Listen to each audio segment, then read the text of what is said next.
Hey there, welcome back to my channel. I hope you all doing well. Let's continue with this episode. This episode, the main topic is create the database migration and verification of user using the verification code, which is we have received using our registered mobile number. You might have remember in the previous episode, we have already integrated the SMS plugin, which is responsible for sending the specific verification code to our registered mobile number, right? So in this episode, we are going to introduce some kind of mechanism to verify that the specific code is not expired and that code is legit, which is already we are going to store in our database. Let's continue with the user table.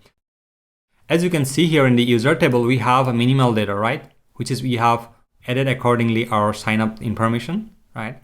But when it comes to like verify and the profile, we don't have sufficient data. Let's tweak our user table a bit. This user table we have created by keeping in mind while we are having the sign up and login and some of the minimum information we are just to try to keep it in very first place. And time to time we will be coming back and we will be extending a little bit more. Depends on the requirement of these endpoints and the functionality. So let's try to do so because for verify, we need 3 more fields. That is, if you can see here in the source code. So these are the 2 fields we need to store. But additionally also, once you are verified, then we need to mark that specific user as a verified user. So there are another 1 more field is going to be needed. So let's try to add that thing. Let's add here, which is going to be our verification code. And another field is going to be expiry. And 1 more field is going to be needed that is called verified. And it will be a kind of boolean. Initially it will be false, and later stage when the user is verified, then we will mark it as true. 2 more fields are needed right here for our profile, because you can see while we are creating our profile, there are not sufficient data for the profile, right? We have address, we have email ID, phone number, but we don't have the first name and last name. So let's try to add that 2 fields also here. Cool. And maybe we can keep 1 more field, that's up to you, but as an example, profile picture. So this is optional exactly, because anyway in future we are going to upload our profile picture with the help of the S3 bucket. So that's a kind of optional thing, but this is the first time we are just creating our table with the help of migration. So let's try to keep it all together. All right, so we have all the required data for our user table. Let's go to the source code and we will create the migration. For creating the migration, we are going to use some kind of plugin. Let's install this specific plugin, which is called dbmigrate. If you go to dbmigrate in here and npm, you can see this many of weekly downloads are happening because it's using widely in the community. We need to install another helper package also, which is called dbmigrate pg. So both the package we are going to use. So first of all, we'll be installing this dbmigrate globally. So let's copy this one here. Okay, cool, it is installed. Now let's install this one here in our package. Now it is added right here. Let's go to the documentation, how exactly it is saying. Once you have installed these things, you need to generate a kind of settings file, which is going to handle all the settings in terms of what kind of database you are going to use and what are the password and what is the name of your database. Everything we need to utilize. So what is the name of that file? This is called database.json, right? So here's an example how we can use various type of the environment and what are the database settings we can use. So let's create a new file that is called database.json. This database.json file, which is going to handle all the interaction of the migration with the database.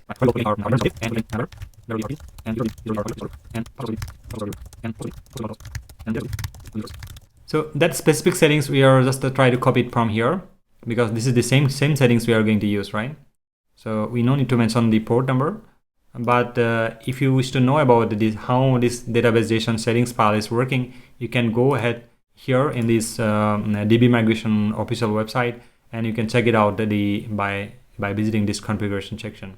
You can see a whole bunch of informations they're providing, like why exactly needed, and for DB specific driver and configuration settings are a little bit different.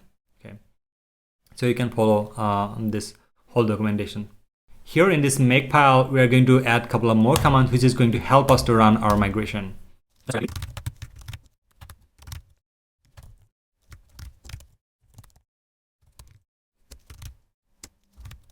Perfect. So now we can simply run db make migrate or make migrate down. Right, make migrate I'm going to take care of by default this migration up, and make migrate down will be take care of db migration down. So let's try to run our initial migration, which is going to be create a couple of SQL file where we can write our SQL queries. All right, so you can say once we are generating that the initialize file by db migrate, the create the file name, and this specific flag is saying like we need to generate that the SQL file as well as. So if you go here inside the migration directory, you can see there is another directory which is called SQLs. And if you expand this one, then you can see there are two files are there, which is called initialize down.sql and initialize up.sql. One is up and one is down, right? And what up is doing, while you are adding some kind of database changes or creating something, that is, we need to put it right here. And down can go back to the previous state. As an example, we are creating the user table, but we need to go back to this previous state. That means we need to delete our user table. So all that delete command or something else, which is we are going to put on the down SQL this file, right? That is the way exactly the migration is working. So let's try to add this down one first.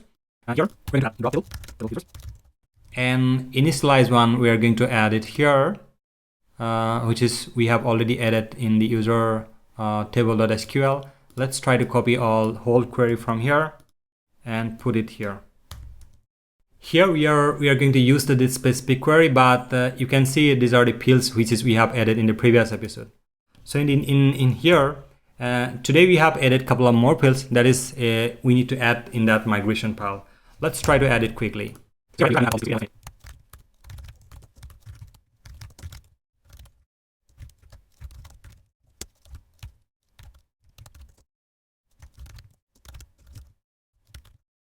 Perfect. So we have added all these additional fields, which is going to be our first name is a Barker, last name is a Barker. We are not keeping as a not null because that first name and last name initially it will be null. And the profile picture we are just putting it because it's a kind of additional field which is not required, but for future aspect I'm just keeping it right here. And here you can see we're keeping the type as a text because we are going to use our profile picture from S3 buckets. So while you are using S3 buckets URLs, it can have like a sign URL which is going to be a little bit longer than the normal URL. So we are just putting text, and verification code is a kind of integer. That's totally fine. And expiry will be timestamp, where we are going to use the date and time. And verified is not null because it's a kind of boolean, and by default it will be going to be false.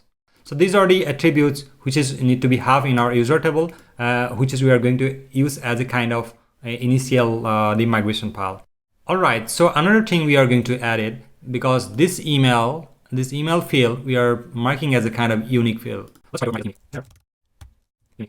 Another thing we need to do here, we need to create an index for our phone number because we need to find our user by phone number. What exactly index is doing, index is make that specific column faster while we are querying the data. It's kind of creating a kind of pointer where data is stored within the database, right? So let's try to create this specific index. Now this is the time to run our migration, but right before we run the migration, make sure our old data has to be deleted from here. So let's go to Docker and dashboard. Here in the containers, where we are going to here in the user service, let's stop this container, right? Let's delete this one, delete. Yeah, it's deleted. And let's go to volume also and make sure we have deleted this specific volume, all right, which is called user service DB. Delete this one. Cool. So it is now deleted, and let's run the migration. So how we can run the migration? Already we have added two scripts, which is called migrate, and let's try to run that one. Make migrate. right? Some issues are there. This is called. Okay, so we haven't because we have deleted our container from there, but there's no containers running. So let's try to run the Docker Compose file, which is called startdb. Startdb. It is going to create our container. Let's try to visit here in the containers. Yes, it is running, right? Perfect. So let's go to table plus. Here, click on this one. So you can see this is a kind of fresh database. There are no any tables. Let's minimize this one. And now we are going to run this migration. Cool. So as soon as we are running our migration, you can see it is giving some kind of logs, right? It is this query has been executed, and it is created the index also on the phone number, and it is processed that specific migration file, and it is saying initially at last it is done, right? That's perfect. So if you go to table plus here, then if you refresh this one, then you can see there are two tables. One is called migration, which is going to keep track of all the migrations, right?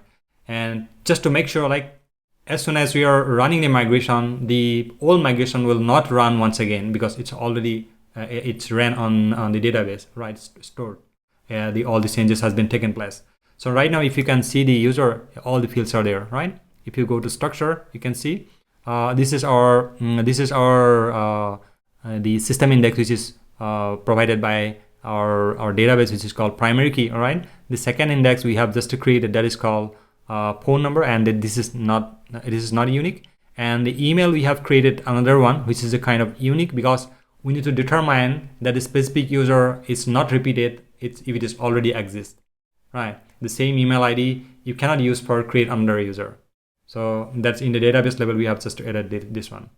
And now let's try to run the down migration, because up migration, we can see it is created the table, and now user table is there, and we can see this migration result also, right? You can see this specific record is there. Now let's try to run make migrate down. Right, so it is saying like, user table has dropped, and it's done. It's processed perfectly. So if you see here, if you refresh this one, that specific data has gone and table also gone. Cool. Now it's perfectly fine. We have all the required fields for the table is there, right? Again, just let's try to run migration. Migrate, yeah, it's created. Cool. So now let's go to the source code. We will be going to implement all these changes, whatever we have done right here. So there are no more manual query writing stuff. It is there. So let's try to delete this file also. It doesn't make sense at all. So, all right. So we will be putting all this migration technique, all these migration steps on the CI/CD pipeline. So as soon as we are deploying the stuff, whatever the file, whatever migration we are running in here in development environment, it will be take place in the production and the staging environment as well as on the time of deployment. Cool. Now let's go to the handlers and go to user handlers, and you can see this get verification token. That is perfectly fine. Here we need to store the data while we are getting this verification token from here. So let's try to add a couple of functions right here in the repository. Here in the user repository, you can see we are writing a couple of code that is repeatedly, which is called, we are having our DB client, and we are connecting again, and we are ending again right here. And here also we are doing the same, right? So what we are going to do, we are going to move all the stuff to a specific responsible class, or maybe a kind of operation or something. And that is, we are going to use over all the repository class. So right now we have only one repository class, which is called user repository. Maybe in future, some more repository class will become. Then how we will handle, we need to repeat all the codes, right? So let's try to add that specific code in a separate file. So as I told you in the beginning also, we'll write the code, and over the time we'll be improve our code, right? So the process we will be going to follow: first, try to get the job done, and after that, improve step by step and implement your best practices and follow the solid principle. So that is, we will try to follow along. So then let's create a file here. And here we coordinate. And that's all. And then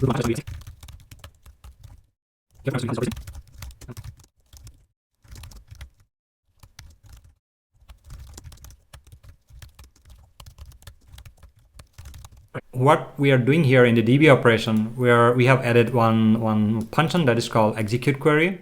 It is taking two parameters, which is called query string and the values. Values is a kind of array of unknown.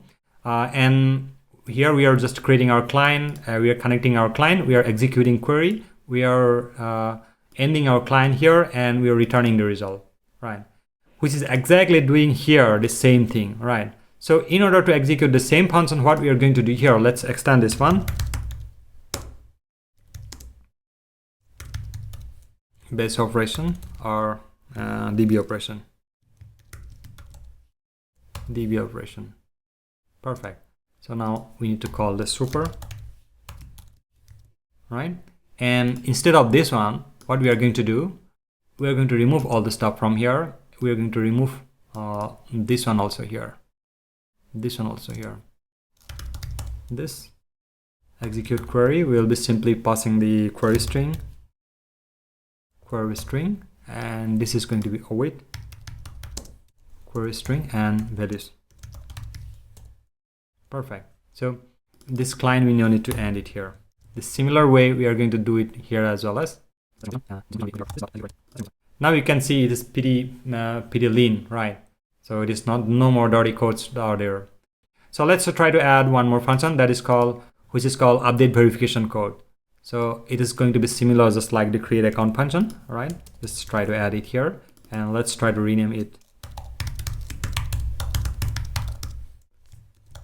verification code. And first parameter will be our user ID.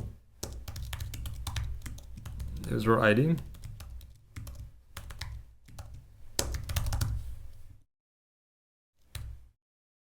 And you can follow something like an user desk ID also or user ID also, but what we are going to do, we will be following underscore pattern for our database stuff, and we'll be using camel case for our TypeScript stuff. There are two parameters we need to add it right here. That is called, one is code, that is going to be number, and another is expiry,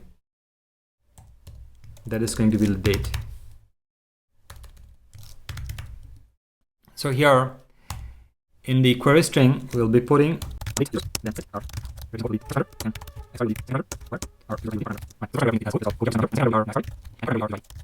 so now you can see that we no need to customize much more. Once we are having our user query string here, and we are having all the values here. So we are going to call this a specific repository function from our user service. Let's go to user handler. Click on the get verification token, and here we're going to use that one.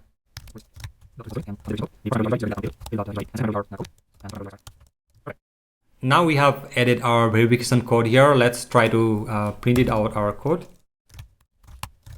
Let's try to comment out, because we are not sending any kind of SMS here. As soon as you are spinning out this one, then it'll cost you a little bit money, because if you're running on the trial, that's perfectly fine. But in my case, the account I'm just using for sending the notifications, that is already over the trial period. So let's try to print it out the code number, so which is we are going to validate accordingly. Now we are running the server, make server. It's running here. So let's try to create our first user. From the sign up, we're going to call our sign up function. Yeah, it is created. Now click on the login function. Yeah, login is done. Then this specific token we are going to use.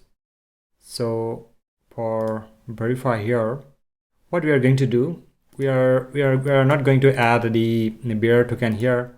Let's add the bearer token right here in the parent directory, so we can inherit one single place replacement can be used for everywhere, because sign up and login is not required any kind of authorization. So you can just know what we can put know what here, know what. It's cool. And if you rest of all, whatever the private routes, you can just put it right here in inherit auth from parent, right? So while you are having you need to change the token, just to go ahead, just copy this one and go to select this parent directory and select the bearer token here and paste your token. So let's call the user verify here, and I'm gonna call this one. Yes, it is saying the verification code is sent to your registered mobile number. Here you can see it is getting called, but yeah, this is the code, right? And this is our timestamp, and this code has to save in our database as well as, right? So let's go to table plus and just click on refresh. Now you can see our user table, and you can see our verification code is here and our expiry is here, and it is saying like verified is false. Cool. So we are generating our verification token and we are storing in our database. So next step is to get the verification done by calling this verify user. Once we are providing that specific code, it has to verify accordingly, right? So now let's implement this verify user maybe the function. So for that thing, what we are going to do, we need to have that this specific token, right? So let's try to grab this this authorization from here, and let's try to put it here as well as. So what we are going to do, you can see we are putting that the payload inside a kind of if block. If there is no payload, then it will throw some kind of error. So rather than these things, what we are going to do, we are going to return some kind of error from here.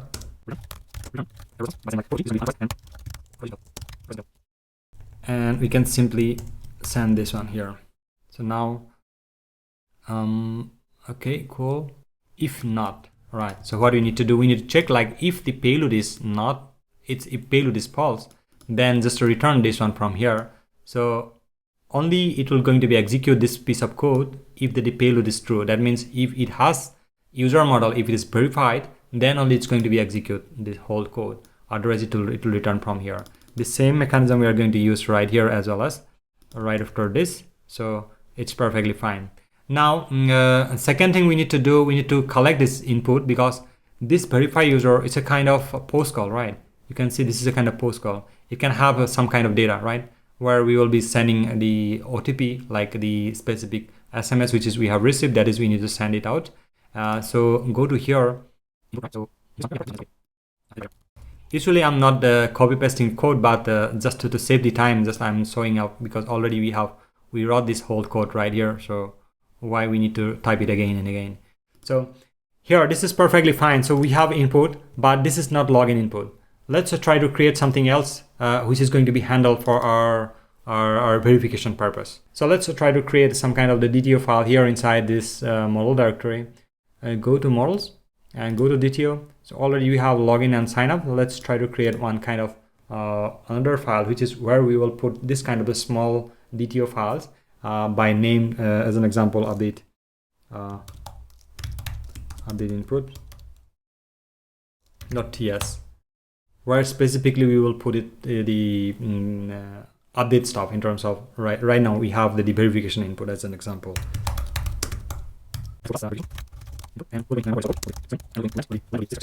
The verification code we are sending, that is the 6 character long. So we are only accepting if it is 6 character long.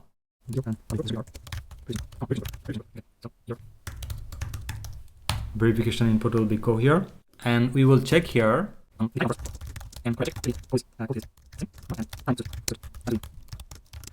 Expiry. So these are the two things we are going to check it here. Okay. So let's try to get the result from our source account. Like we need to find the account from here, which is we have already added in the repository. Maybe if you go to repository, in user repository, you can see we have one function which is called find account, right? Where we are just finding the account informations by email, right? But you can see user ID, email, password is there, phone number is there, salt is there, that's fine. But the verification code is not there. So just to try to put the verification code. And expiry also. Expiry. And along with we can keep the is verified, but that is not required for a while. Later stage, if it is required, we will put it right here. So go to the user service, and now we can call this function repository.find account by email ID, which is we have received from the payload, and payload has the email ID. Let's try to import we have added the verification code expiry in the query, but not in the user model. So let's go to user model. Let's add that specific things right here as well as. So what are the things we have added to our table? That is, we are going to add it here.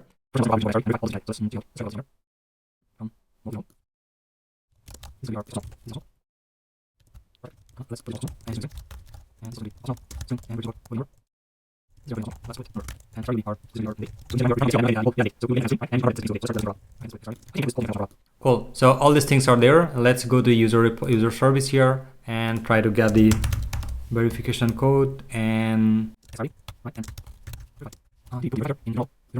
we didn't put the verify because verify is not required here because it's a kind of the DB level the flag which is we are just using just to patch it out. If there is no data or no user verified, then give me that specific data. If it is already verified, don't give it, right? So let's keep it that way. Now what we need to do, we need to check like whether if we have verification code equal the first int the input dot code, then check that specific things like it is updated. Check expiry and update on DB.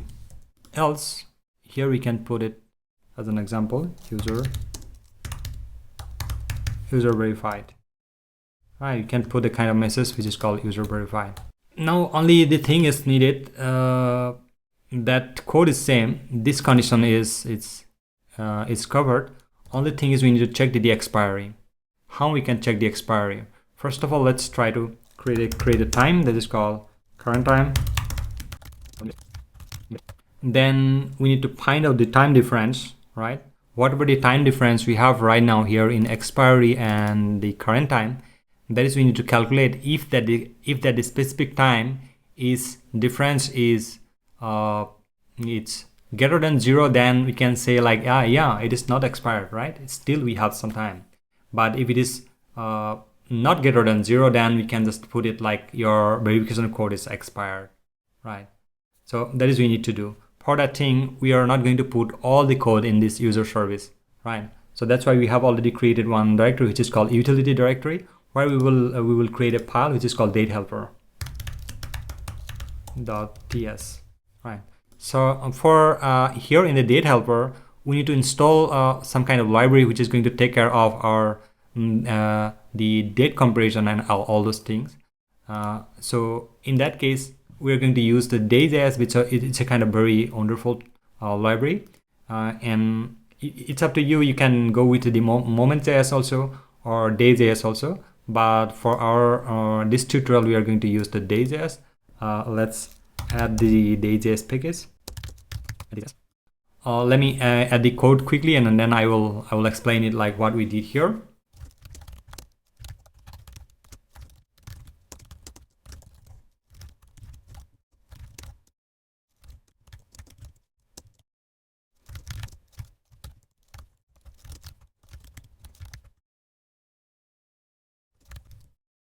Perfect. So what we did here, the time difference function, it is taking 3 parameters, which is called the from date, which is a kind of string, because throughout of the application we are going to deal with various type of the format, right? So we are not going to play with the format inside throughout of the application, because we do not touch the business logics, just for the formatting the date. So we will pass the whole date as a kind of string. So this date helper is going to take care of all the format and giving us like what exactly we are expecting to compare, or maybe the format that or display the date accordingly, right? So that's why the from date and to date is a kind of string, and type is a kind of what type of time difference we are looking for. Is it a kind of day? Is it a kind of hours? Is it a kind of minutes, right? So this is these are all the prefix. We are just putting it right here.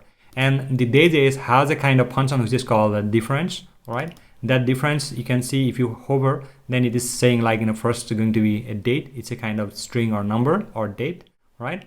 Or Nodejs, whatever exactly the points, or it may be Nodejs object or something, All right, and another thing is like the unit, right? Whatever the unit is, a kind of day, it's a kind of hours or minute, millisecond, second, minutes, hours. There are a lot of formats you can just mention right here. And the floating point in terms of how many minutes, how much seconds exactly. Because in our case, the OTP or the SMS verification code, whatever we are receiving, we need to measure it sensitively. So that's why we are just keeping it the seconds also. If you are putting it's true, then you will be getting some kind of the floating point value also in that case. So we need that. That's why we are just putting it true. So let's try to implement this time difference function here in this user service. So let's go here. Let's try to import this one from here. And here we're doing this time difference, and let's try to put this time difference here. Equal to time difference. All right. So in the time difference here, in the time difference, first parameter will be our expiry, and second parameter will be current time. Because it's a kind of date, all right, date object. So what we are going to do, current time dot ISO string to ISO string, all right, and we'll be getting it the time difference as a minutes, right? So how many minutes are there? That is, we'll be getting it right here. Right is here. Okay, cool. Now we'll check like if difference is greater than 0, then return error response by saying 443, not 44, for example. Usually 43, fine. Break some code. Expired, right. Otherwise, no difference can console log. We'll be saying can message resolve, maybe verify this way. All right, so now we have our verify user function is ready, and the condition we are just putting it. This is in the right place right now, and we can go ahead and give it a try, whether we are able to get this console log or not. Perfect. So let's try to run the server here.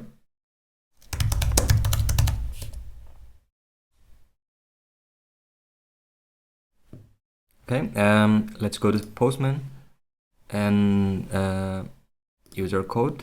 Yes, this is the old one, so let's grab the new one. And yes, it is saying user verified, but let's go check it out whether this console log is getting printed or not. So I think there is no any kind of print here, so something is going wrong, I believe, right? So why it is going wrong, I'll tell you. Because in the verification one, in the get verification token, this is a kind of get request where we are not posting any kind of body, right? And if you go to user handler, as you can see here in the sign up and login, we are using MIDI, but for verify, we are not using MIDI. So let's try to wrap it up whole function inside the MIDI. But it is saying like some kind of error, right? What is the error? The error is saying like, and this header informations, it's not assignable to parameter type of the MIDI handler. Okay, MIDI is expecting something else, right? Which is a kind of the response which is we are throwing from here. This is not correct, right? Apart from the MIDI standard, it is not satisfied all the constraints. So if you are going to comment it out, and you can see this is the error is gone. So what we are going to do, we are not going to use this error from here. We will be introduce some kind of function in our user service, which is going to handle this error, and it'll give it back from user service. Okay, so everywhere we are using something like that. So let's shift this specific error function to our user service. Right, let's go to user service, and on the top of all the functions, right here, let's create one more function that is called async.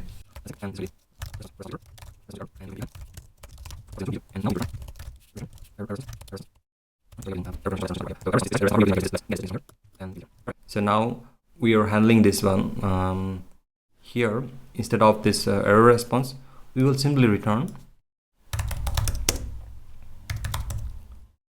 service dot response with error.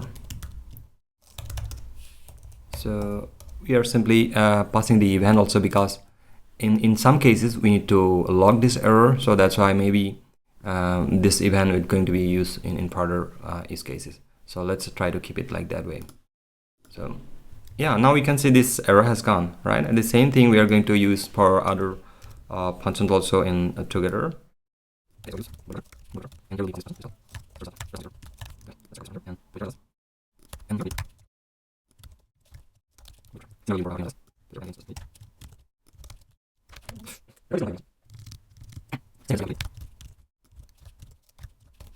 Now we have implemented MIDI for all the endpoints. Now let's go to user service and let's give it a try, the verify user. So here let's run the server.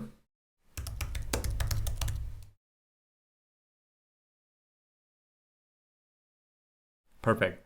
Now let's go to Postman, and we're going to call this get verification token, because already the previous generated token is already expired. It will going to stay for 30 minutes. So we are going to generate a new one. Yeah, it is sent to my registered mobile number. So what we are going to do, we are going to check the specific code in our database. You can see our code is here. Let's copy this code. User verify code. Here we'll put the code here. Can you see it is saying like user is verified. So if we go here in the source code, and if you can see the console log, you can see this code is saying like this, and verified successfully. It is getting printed, this one, right? I have added one more log just to check whether we are able to get the body data correctly or not. So let's remove this one.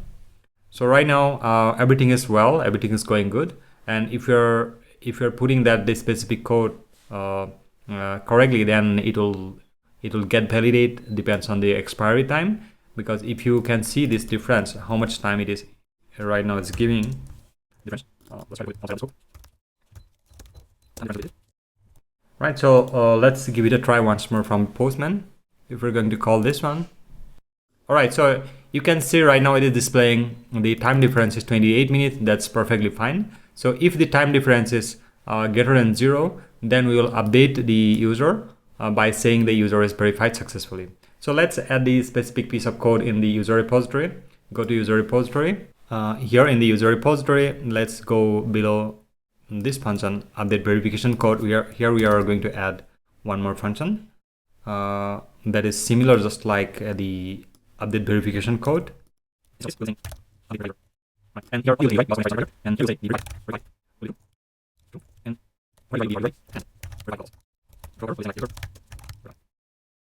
what we did here in update verify user function, we're going to update the user table by saying verified equal to true, where user ID equal to this user ID and verified equal to false. If it is not verified, then only we are going to verify it. Otherwise, if it is already verified, then we will throw some kind of error by saying user already verified, right? So just a kind of quick update here in update verification code, as well as we need to put something like this way here, right after this one. It is saying like update users set verification code equal to this code and expiry equal to this, where user equal to this user ID and verify equal to false. If it is not verified, then only we are going to update this verification code. Otherwise, we will not update this one, right? And else we will throw some kind of message right here. User is already verified, right? If this user is not verified, then only we will be updating this stuff, and we will be sending like, hey, this is your code. Now you can get verify yourself. Perfect. Now let's go to user service, and here we will be updating the same condition here.